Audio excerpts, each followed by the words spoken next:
by Roughneck Stars. My name is Tony. I'm here with Dave and David. Dave Stevens, David Sterling. I'm Tony Pervenanzi. We are coming to you today from Blue Wolf Brewing Company in lovely Brooklyn Park, Minnesota. And it's weird, boys, because today is what's the day today? Tuesday? Yes, Tuesday.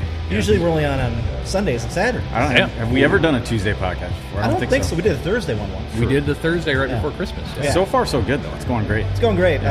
We are here because, well, there's a couple reasons why we're here. One, it's a central location because we all had to work today. Right. So I work down the street. Dave, you live down the street.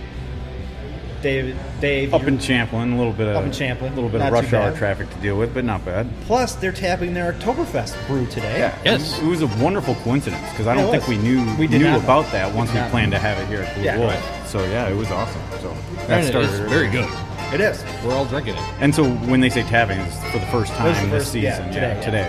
Yeah, awesome. And I want to thank Blue Wolf again for letting us come out here. I know we were out here for the first time. It was kind of a last-minute thing because we had some issues with another brewery that didn't get back and forth. I think it was 10K, but we got a 10K later on. So we ended up coming here last minute. They were cool to let us in. That was a great time. They were busy that night. We're here now today, right after work on a Tuesday. There's some people in here. I'm sure it'll get a little more crowded as the night goes on. Yeah, they were telling me that this is only their third Tuesday that they've been open Tuesdays. Yeah, in fact, because I actually looked Blue Wolf up to get a little more information on the Oktoberfest tapping, basically, and everything I was seeing at first was saying it's closed today. I'm like, what? It can't be closed today. But then I think just recently, if you go to their website, it's just they're open from about 3 to 10, I think, on Tuesdays now. So because it's Oktoberfest, David is wearing his lederhosen today. Yes. We will. I'm sure we'll post some pictures later. we'll have to. They said that Lederhosen and dirndls were welcome. Yep. I'm hoping I'm not the only one. Well, now So far you are, but we talked. Yes. We were back and forth because we thought Jen was going to be here, Yes. and she was saying she was going to be here if you were wearing lederhosen. Oh, is she coming now, Corey? right. Jen is coming. Well, So there there you go. What a trooper. And of course, Corey's here from Corey's here. T&E, just hanging out. Looking at his phone, waiting for us to say something stupid so he can chime in. Or maybe flip us off. Maybe. I'm sure it'll happen eventually. Yeah. No doubt about it. So again, we're at Blue Wolf. We're having the Oktoberfest, guys. I think this is a fantastic beer. Yeah. Yeah, it's very good. Very good. Nice and smooth. Oktoberfest. Yeah. It's I mean, they would describe it as an easy. They do describe it as an easy drinking kind of malty beer, and which it is. I think agree with both of that. Yeah, it's got some good, almost caramely brown ale flavors to it. It's nice. It's got a nice color and kind of look to it as well. Yeah. Kind of unique. I believe this is called a Märzen. A Märzen? Yes. Where's Johnny when you need him? John will have to correct me. Yeah, he will It might correct be me. Märzen. He will correct you, too. I might have done that inappropriately. Yeah. It might be Märzen. You'll know when Johnny's listening to the podcast because... And there she is. Jen is now here. All right. Even though... See? So wearing the lederhosen, Does it taste? Does the beer taste better when you're wering that? I mean, Oh, look who else is here. All beer tastes better when you're wearing Lederhosen. We got more guests coming. Yeah. no. So Johnny, when Johnny listens to the podcast, you all can always tell the day he listens to it because then we start getting text messages about the stupid Yes. things we said on the Yes. podcast. Yeah, and I think we should start doing a segment of the sneak poorly pronounced German into the show segment. Yeah. Just to see if we can He'll catch get him. him? Yeah. He might get it. Yeah. So I do want to give a shout out before we get started to my second cousin, Brad Pervenanzi, and his new wife, Kelsey. I was up there for their wedding last Saturday. It was a good time. Sorry we had to take off a little earlier than expected, but it was great. He told me he listens to the podcast, which is amazing because I don't think anybody in the Iron Range listens to a soccer podcast. But congratulations to them. We had a great time, and keep listening. So, we have a couple games to talk about, boys. We do. We did have a friendly against, what was it, Pachuca? Pachuca of Liga MX, Mexican League. They're, you know, we can just kind of breeze right over that. Dave did some work on it, so we'll give him a little. I was curious to watch it. First of all, I guess I didn't have much plans. It was a Saturday night a couple weeks ago, so again, not spending too much time. I think the going into it, the reason I was curious to watch is because Tommy Chacon was going to get a chance to start that one. Yeah. And he did. And he also started the Houston game as well. So we'll get into that a little bit more. That was just one of the reasons. But also, you got Miguel Ibarra starting for all the fans of him. That's few and far between these days, even playing time. And I think we'll get into Miguel Ibarra a little bit when we start talking about these games. Yes. Because I think there's a little bit of a undercurrent going on that we're not. I don't know. Yeah. Maybe we can bring it up later, but there was. I noticed a cryptic tweet by Ibarra the other day. I don't know if you caught that one as well. Just kind of one of those vague tweets that don't really give any answers, but at the same time make you think of a few questions. Like, what does this mean? It to be determined. We'll see what happens with that. And the other reason I was kind of looking forward to watching the Pachuca match was just maybe to see Romario Ibarra, but then obviously that game took place during the international break, and Romario Ibarra was up with it's Ecuador. Yep. So then something that we'll be talking about after the break. Of course, there was some controversy that occurred at the Pachuca game. Yeah, that'll tie and right. That'll into... be discussed at reasonable length after the break. Yeah. So, But I mean, if we want to talk highlights, I guess I could sum it up in one great highlight. There was One just word. a stunner. Oh, I don't stunner. know. It was a beautiful set piece goal by Will Moembe Tarat. It was just basically a left-footed in swinger. It just started outside the post and tucked in, and it was just kind of beautiful. So, and then the other thing to note is because, of course, Gregish and the others were up for international duty, it was Tommy Chacon that took all the corner kicks and set pieces, at least a majority of them, other than that one that I just mentioned by Will. So, I don't know, a couple things to get out of that game. Like Callum Williams would call it was a useful exercise. It finished in a 2-2 draw. There was some moments in there that were interesting. But yeah, it is what it is, and I should point out that it's the third and final friendly of the season. And I know some people aren't a big fan of the number of friendlies. This was the third, after previously hosting Hertha Berlin and Aston Villa of the English Premier League. The reason why I think we've had so many friendlies is because it's a new stadium, and I think people want to kind of get people in there. Yeah, show it off.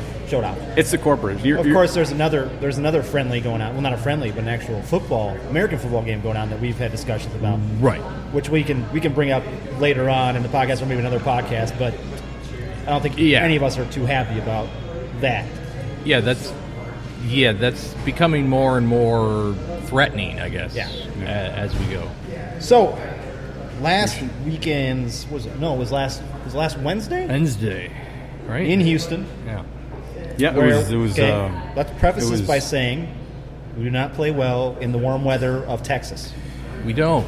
We look terrible. And if you put your blinders specifically on, the first half. I mean, if you put your blinders on and looked at it strictly from an MLS point of view, the Loons do not play well in Houston or Texas in general, for that matter. But they have never won in Houston. Yeah. In their short MLS history, of course. Yeah. They went down to Houston earlier this summer and had a come from behind victory in the U.S. Open Cup. Yes. Yeah. So Chacon start because DQ was injured.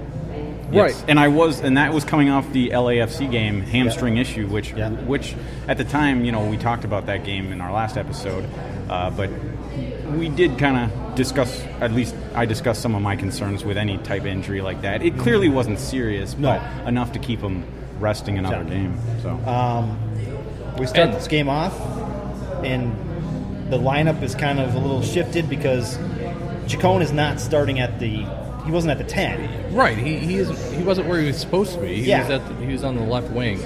Who was at the 10 in this game? Was it that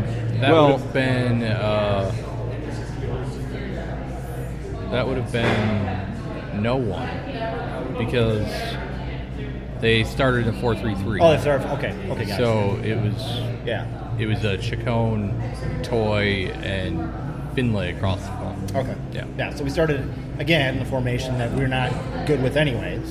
Right. Yeah. I mean, the whole game, the start of the whole game was just weird. I mean, first we should mention we had the narrative of we're playing Christian Ramirez. Yes. We had the other narrative of we're playing Christian Ramirez and Miguel Ibarra isn't on the roster at all. Mm-hmm. Not even the 18. So that was weird. Yeah, it was. Then, yes, as you mentioned, we were playing a 4-3-3 that we're not any good in. Yeah. On top of that, we were playing players who don't belong in a 4-3-3. Yes.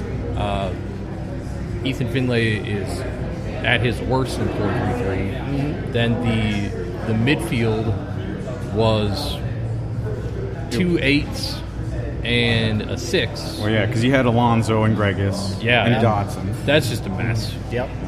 So It's just the 4-3-3. it was a in general. weird game to start out.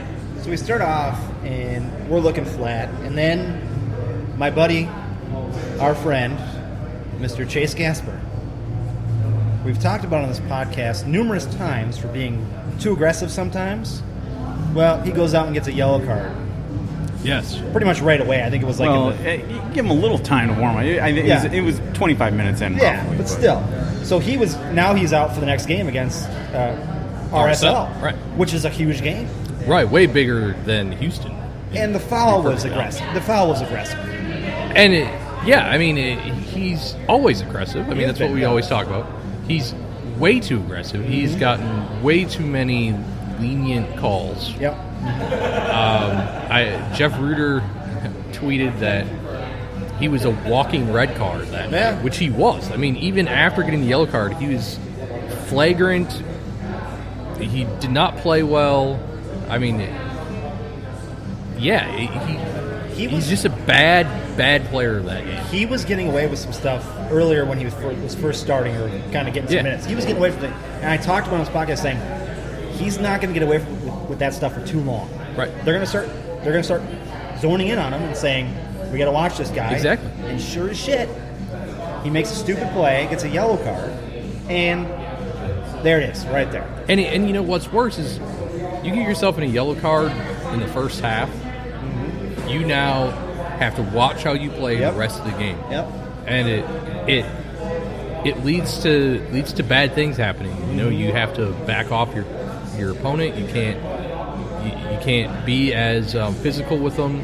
Yep. You need to give them space. Yep. It just leads to bad things. It was a bad way to start the game. Yeah. And then we get the is it Manotas or Manotas? Yeah. And actually, we speak of you speak of Gasper and maybe playing a little conservative with the yellow card. I don't know that he did, but the first goal in the 37th minute was not necessarily Gasper's fault. In fact, I'd say it wasn't, but it was actually on the other side of the field. It was on Metanir's side, and because Beasley came down, got a ball in on the left, and he had just loads of space, just tons of space. And I blame that 100% on Ethan Finlay. Mm-hmm. Ethan Finlay, because the biggest issue with the 4-3-3 is your forwards are required to cover about 25-30 extra yards of space that they usually don't have to. Yeah. And another thing with 4-3-3 and us, as we've already pointed out, we don't play it well. No, we don't have the players. It gets really messy. It does. And if you look at that play, the entire Loons team is shifted super far to the left side. Mm-hmm. And it required Ethan Finlay to cover the ground. Mm-hmm. And it covered the fullback. Now, generally, in a 4-3-3, you wouldn't have to necessarily do that. Yeah. But Beasley he's the right, or he's the left, now I'm getting screwed up, left back. Mm-hmm. So he's the last possible guy that could possibly touch that ball. Yeah. And at that point, your forward is the defender. I mean, I don't care what anybody tries to say. If it's a fullback touching the ball in a 4-3-3, your forward is the guy that's got to help out. And he did not do anything, and you could tell in the replay, you could see all of a sudden it's like, oh shit, and he turned on the afterburners to try to catch up to Beasley, and there was no way he could do it, and Beasley had a clean